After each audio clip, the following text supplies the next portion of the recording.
Hello and welcome to Live Parkinson's, Live an Exceptional Life. I'm your host, Chris Kustanbauter, and I've been living an exceptional life with Parkinson's for the past 14 years. The mission of this podcast is to help as many people as possible living with Parkinson's to lead a great quality of life.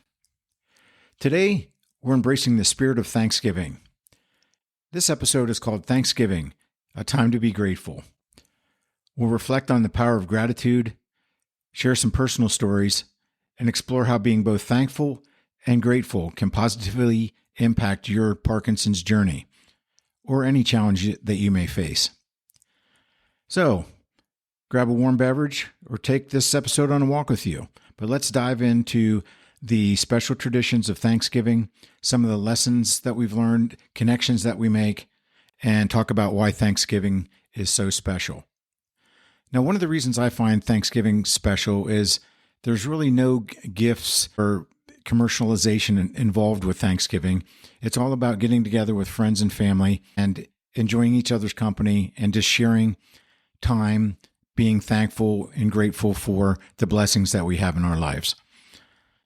So I know that Thanksgiving is a U.S. holiday. So for those people that are listening elsewhere in the world, hopefully you can glean a few things from the U.S. tradition of Thanksgiving, and hopefully you'll learn some heartwarming stories and why we think Thanksgiving is so important. And I wanted to start out with talking about the difference between thankfulness and gratefulness. So as we gather around the Thanksgiving table, one of the traditions that I cherish is hearing everyone share what they're thankful or grateful for during the past year. But have you ever really stopped to think about what the difference is between the two?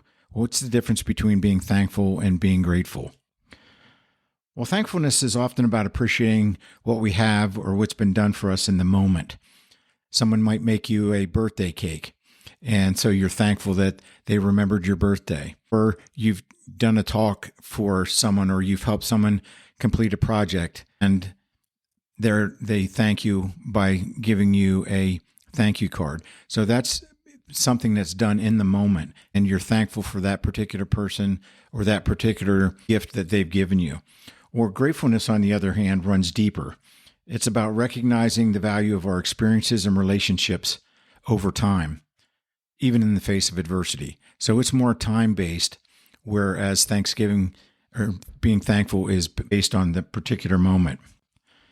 Now, for me, living with Parkinson's for 14 years has taught me how powerful being grateful can be. While thankfulness uplifts us in the short term, gratefulness helps us build resilience. It's a mindset that allows us to focus on our blessings rather than our challenges. So let me share a little story. Early in my Parkinson's journey, I struggled with frustration at the tremors, the unpredictability, and the limitations. But over time, I realized that shifting my focus to what I can do rather than what I can't has really been transformative for me. Whether it's spending time with my family or enjoying hobbies like I love to fly fish, I love to play guitar, or just connecting with other people that have Parkinson's in the community to share success stories or help each other overcome challenges, that gratitude helps give me strength and perseverance to push on. So it really does help make me resilient. Now, let's talk about Thanksgiving itself. Every year, my wife's sister Pam and her husband Andrew and their children, Olivia, Elena, Jack, and Meredith, host an incredible Thanksgiving gathering. So imagine about 35 to 40 members of extended family getting together in one house and laughing, carrying on, sharing stories, teasing each other, and just enjoying each other's company. And at the same time, enjoying the aroma of Thanksgiving dinner cooking. And then before we eat every year, each person, we get in a circle and hold hands, and each person takes a moment to share what they're thankful or grateful for. Now, this tradition reminds me of how much I have to be grateful for. And I wanted to share a few things that I'm grateful for, and hopefully you'll be able to share some things with me as well. So first, my health. Now, living with Parkinson's for 14 years hasn't been easy, but I'm still grateful for the strength and the clarity to do the work I love, whether it's podcasting, writing, or simply connecting with others on this Parkinson's journey. It's allowed me to continue to do the hobbies I enjoy and just be appreciative that I can still function and do the things that I want to do. Now, you might think, wow, Chris, you're grateful for your health when you have Parkinson's. And my answer is yes. I try to look at the positive and do the best I can. And as I mentioned earlier, there's certain things that I can't do anymore, but then there's certain things I can do. So I'm always trying to learn something new or be able to try something different if I can't do some certain things anymore. Secondly, I'm also deeply grateful for my wife, Mary. Now, we've been married for 38 years, and as with any marriage, you always have ups and downs, but she's always been by my side, and we support each other. So it's whether I'm having a bad day and you just need a little pep talk or a steady hand, Mary's always there to help me out. She's always at the doctor's appointment. She's always there to help me overcome any type of insurance issues, but she's just a great caregiver, and I'm always grateful for that. And I'm grateful for our children, Emily and Derek. Now, Emily is my mini-me. She's got the same sense of humor as I do. She loves to laugh, and she just enjoys learning about other people. I always said that anytime Emily meets somebody, she'll know their whole life story in the first 5 minutes, because she'll just sit and ask you question after question until she really understands who you are and what you like. And I think that's just incredible. And then Derek, now he's like me as well, but he's a little bit more sly on the humor.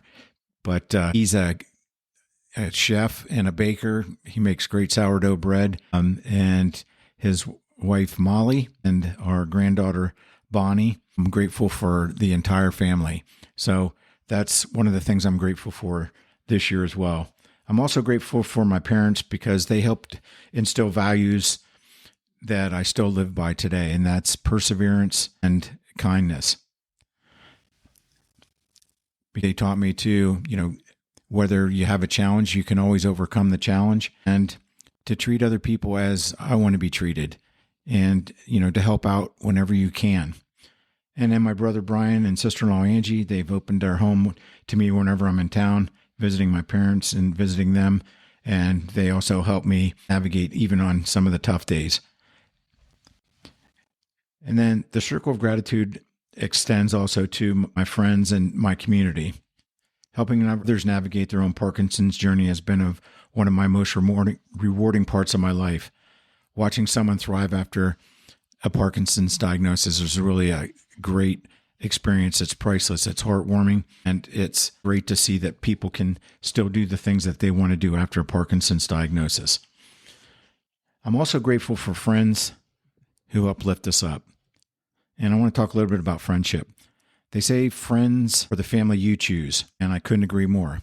Because they often say that family, you can't pick your family, but you can pick your friends. And that is very true. And over the years, my friends have been a lifeline because we get together, we laugh, we enjoy each other's company, and we're there to help out when one of us needs each other. And I have to talk about my friend, Scott. We've been best friends for 50 years, his wife, Lisa, and their two kids, Josh and Janelle. You couldn't ask for better pillars of the community. They're involved in church activities, the fire department. They're the first ones to help anybody need. They're always there. We're always there to support each other. So if we haven't talked for a month or two, when we talk to each other or we get together, it's just like we haven't been apart. So I'm grateful for having lifelong friendships, and I hope everybody has the opportunity to be able to make lasting friendships that you can count on people and they can count on you and lean on each other to live your best life. And then I'm grateful for the opportunity to be able to try to give back. And whether it's through this podcast or my website, I love connecting with people in the Parkinson's community, and I enjoy every conversation. I like listening to people's success stories and how they are progressing on their Parkinson's journey. Now, I often get asked, why, because you have Parkinson's, why do you feel the need to want to share or help others live a great quality life with Parkinson's. So I wanted to give you the background story on why helping others is important to me. Back in the late 1960s, early 1970s, I was 8 to 10 years old, 8 to 12, and my grandfather was a country doctor, lived in a rural area. He had an office, and my grandmother was his nurse. So people would make appointments and go to the office, and he would treat the patients. But he also had a large number of patients that didn't have the transportation or couldn't afford to come into the office. So he would make house calls. And I always remembered him asking me if I wanted to go along on the house calls. And I said, sure. And so we'd get in the car, we'd drive to the house where we were going, and the people would invite us in, and they were always super friendly, and they would always say, "Hey doc, I see you brought your little buddy with you today." And he was always really cheerful and say, "Yes, got my helper here to help and make you better." And so I would sit and watch how he would treat and care for the patient, and so that they could get better and help support their family. But he always treated them with dignity and respect. And a lot of those people couldn't afford to pay him, but so they would make him a pie or just say thank you. And that was enough. It really made him feel good when he could help somebody else that was in need and couldn't afford the medical care.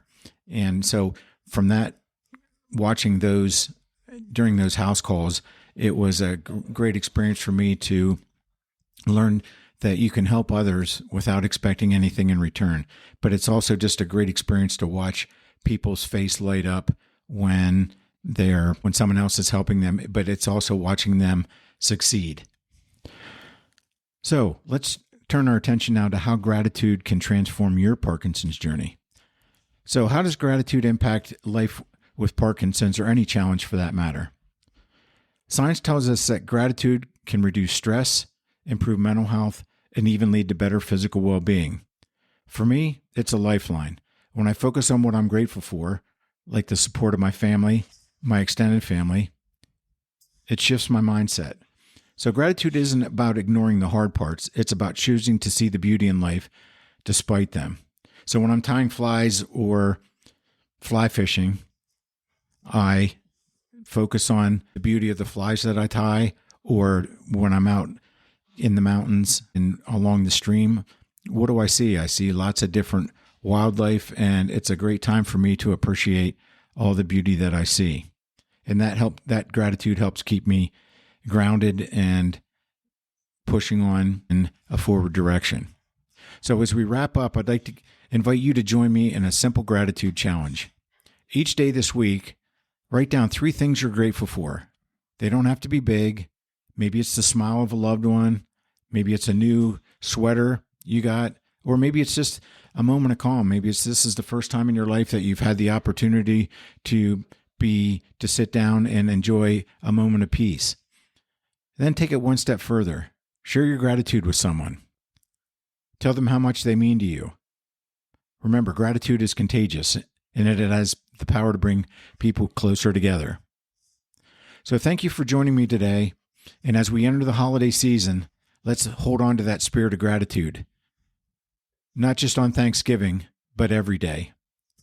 So from my family to yours, I wish you a joyful, meaningful Thanksgiving filled with love, laughter, and connection. And as always, keep thriving, keep smiling, and remember, you have the power to live an exceptional life. Until next time, take care and stay grateful.